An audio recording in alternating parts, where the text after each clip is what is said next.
आप सभी का स्वागत है हमारे इस फायरस्टोर वीडियो सीरीज में।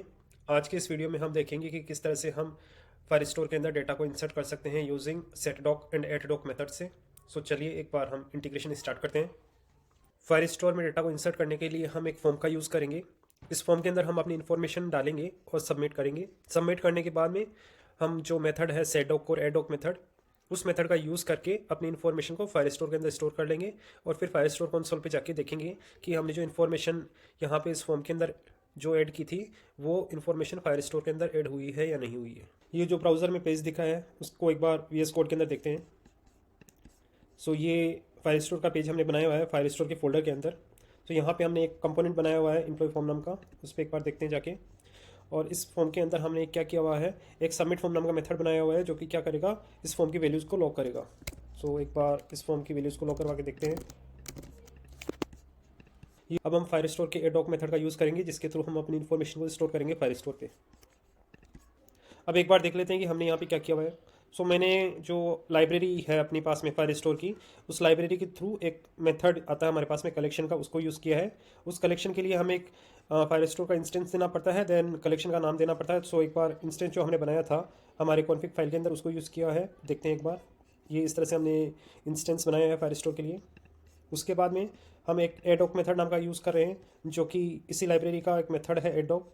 इसके अंदर हम फर्स्ट आर्ग्यूमेंट जो रेफरेंस हमने क्रिएट किया है वो बनाया है। सेकंड जो वैल्यूज़ हमने यहाँ पे हमारे पास में फॉर्म से जो रिसीव हो रही है उसको दिया है। इसको एक बार देखते हैं अपने ब्राउज़र में। मैं यहाँ पे फॉर्म फिल करता हूँ।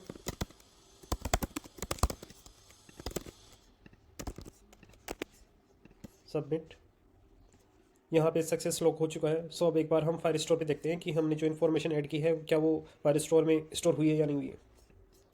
फायरस्टोर में हम देख रहे हैं कि हमारे पास में एक एम्प्लॉय कलेक्शन के अंदर एक नया डॉक्यूमेंट बना हुआ है इस आईडी से। और आईडी की अगर डिटेल पे जाए तो हमारे पास में जो हमने इन्फॉर्मेशन डाली थी वो इन्फॉर्मेशन यहाँ पे आ चुकी है। ये जो प्राइमरी की जो ऑटो जनरेट हुई है, इस ऑटो जनरेटेड प्राइमरी की को हम अपने एंड पे भी जनरेट करके सेंड कर सकते हैं। उसके लिए जो मेथड हम यूज़ कर लेते हैं वो होता है सेटडॉक। एक बार उसको देख लेते हैं हम। यहाँ पे आएगा सेटडॉक और यहाँ पे आएगा हमारा डॉक, और यहाँ पे हम एक यूनिक आईडी देंगे। यूनिक आईडी मैं देता हूँ यहाँ पे, यूनिक की नाम से मैं अभी यहाँ पे एक प्राइमरी की इसको दे रहा हूँ। सेव किया और इसी फॉर्म को मैं वापस सबमिट करूँगा तो ये फॉर्म सक्सेस हो गया है। ये जो यूनिक की नाम से एक रिकॉर्ड हमें और दिख रहा है वो ये यूनिक की वही की है जो हमने प्रोवाइड की है सेटडॉक मेथड के थ्रू। ठीक है, ये मेथड भी आ रहा है हमारे पास में। चलिए एक बार मैं इसको अपडेट कर देता हूँ। सेटडॉक और प्राइमरी की मैं देता हूँ यहाँ पे जैसे यूनिक की। ठीक, अब मैं सबमिट कर रहा हूँ। सक्सेस लॉक हो गया और ये यूनिक की 2 नाम से हमारे पास में जो फॉर्म का डेटा था वो आ गया। अगर इसी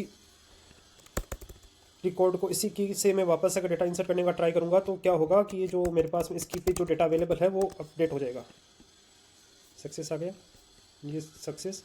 और ये जो अपडेट जो डेटा मैंने पास किया था वो प्रीवियस डेटा को ओवरराइड करके नया डेटा ऐड हो गया। ये हमने देखा कि किस तरह से हम सेटडॉक और एडडॉक मेथड का यूज़ करके हम डेटा इंसर्ट कर सकते हैं फायरस्टोर के अंदर। आगे आने वाले वीडियो में हम देखेंगे कि किस तरह से हम डेटा को अपडेट कर सकते हैं, किस तरह से डेटा को रीड कर सकते हैं और किस तरह से मल्टीपल डेटा गेट कर सकते हैं using Firestore library. Thank you all for watching this video. Please subscribe our channel and like and share this video.